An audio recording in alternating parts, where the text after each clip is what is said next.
Would you like to play a game? It is called Literary Modernism. That game sounds dangerous. I should ask my mother if it is okay to play. No.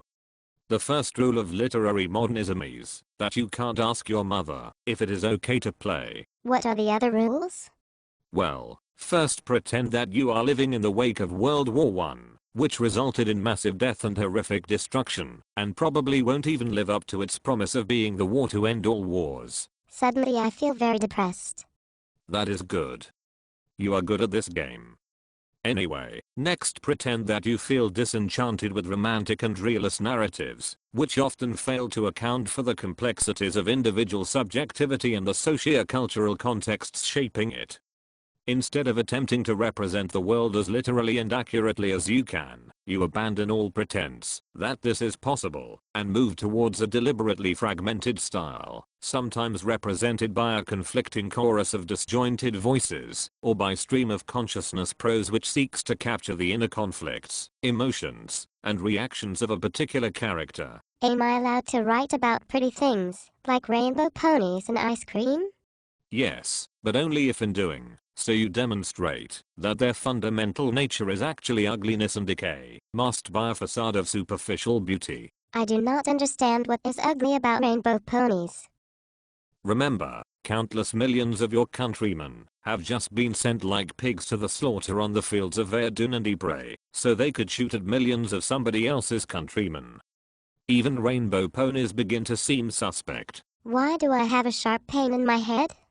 It could be a brain aneurysm, but the more likely explanation is that you are experiencing the psychosomatic angst of having your lifelong conceptions about the world destabilized, deconstructed, and otherwise thrown into turmoil. I also have a funny taste in my mouth.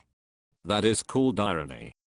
Don't worry, it won't kill you, but only because you were already dying a slow and painful death called life. Does it matter then? That I must inevitably cease completely. All this must go on without me. Do I resent it, or does it not become consoling to believe that death ends absolutely?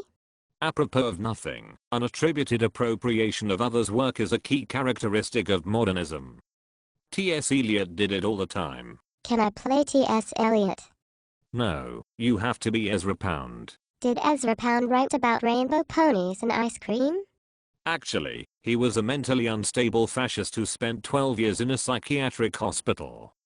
Even today, his reputation as a great poet is irrevocably tainted by his controversial politics. Oh dear. Perhaps I could be Virginia Woolf instead. She sounds like a lot of fun. You may play Virginia Woolf on the condition that you are prepared to spend your life racked by volatile moods, generally attributed to bipolar disorder, chafing against the prevailing medical opinion of your time, which recommended that you encounter as little stimulation as possible. And then you have to drown yourself. I don't like that either. Can't I be someone who isn't crazy, fascist, or both? No, but perhaps you would feel better if you began to move away from these essentializing signifiers of identity and to radically readjust your belief in inherent essential meaning. Somehow I doubt that. Okay, so you might not feel better, but you'll already be halfway to a BA in English. I'm only 7. Speaking of which, I think I hear my mom calling me. Same time tomorrow? Sure. See you then.